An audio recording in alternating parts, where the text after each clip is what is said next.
Frame VR is a virtual reality content production company.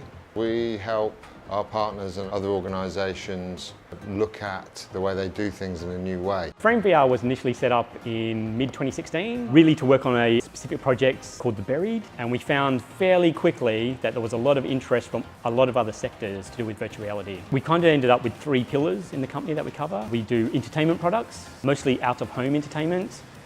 We do corporate projects as well, mostly around training, and then we also do higher level arts projects. So I've actually been working in the WA digital media industry now for about 20 years. I started out as a multimedia student at Central TAFE. I was interested in 3D animation at the time. I ended up as the head of 3D animation at the Film and Television Institute down in Fremantle. It was probably the best place I ever worked because up until that point I'd been a very kind of technical person. But when I went to FTI I was suddenly surrounded by filmmakers. So it really opened my eyes to the idea of telling a story with technology. I lived through the mobile revolution, I even lived through the internet revolution, and at all those times it was very interesting working with that technology, but really virtual reality is what I've been waiting for, to kind of immerse people more into those virtual worlds. When you move into VR, you've got to think about it as an experience. You've got to think about it as it's not telling and directing a story, it is creating an experience for somebody.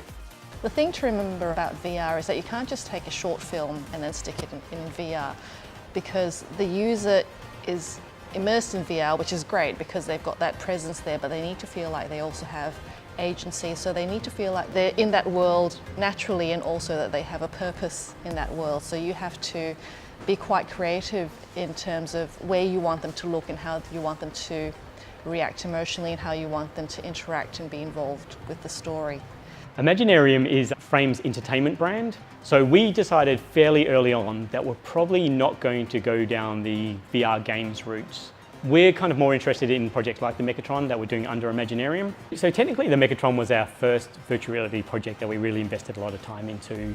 It was almost the ultimate tech fanboy purchase. We saw that there were some people doing Mechatronic rides and trying VR on it. So we actually raised a little bit of capital and went out and just ordered one of these platforms, kind of moves left to right, front and back.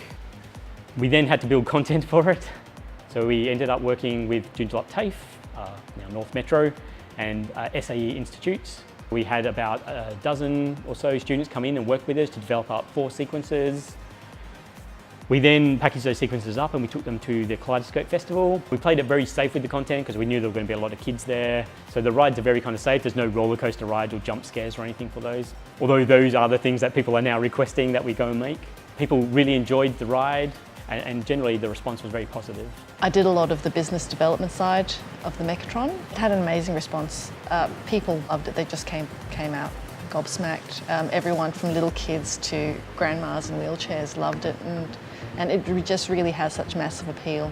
The long-term vision for Imaginarium is to actually open retail VR stores. So we're looking at possibly doing our first pop-up store later 2017. It'll be the kind of thing that we'll run in the city. We'll get some space where we'll take the Mechatronic, we'll take a few other experiences. We'll be able to charge people a small amount of money to come in for maybe 45 minutes or an hour and actually go around and test several different types of VR to get their heads around it. We want to use the technology to bring people together. One of our other missions is to make it as accessible a technology to everybody. We believe everyone should experience this, not just people who can afford to. We don't feel anyone anywhere in the world is any further ahead than anyone else at the moment. It's a brand new platform, open to almost anyone. In all media, there's a place for it. From theatre, which is still alive now, through to television, radio. Really important. When TV came out, people said radio's going to die. It's not, it's never been more popular. I think VR will just be in that mix. You'll use it when you need to. It's a natural evolution, our relationship with computing and technology. But I do think it is the last screen. It is the last evolution of our relationship with the screen. So there's not much what you can go from there, apart from the old Matrix, jacking in. So yeah, I think it will eventually become part of everyday life. In the same way as you fire on a TV, you'll drop into VR to do something that's important to you. We feel that we can actually do this kind of stuff here in Western Australia and do a great job at it.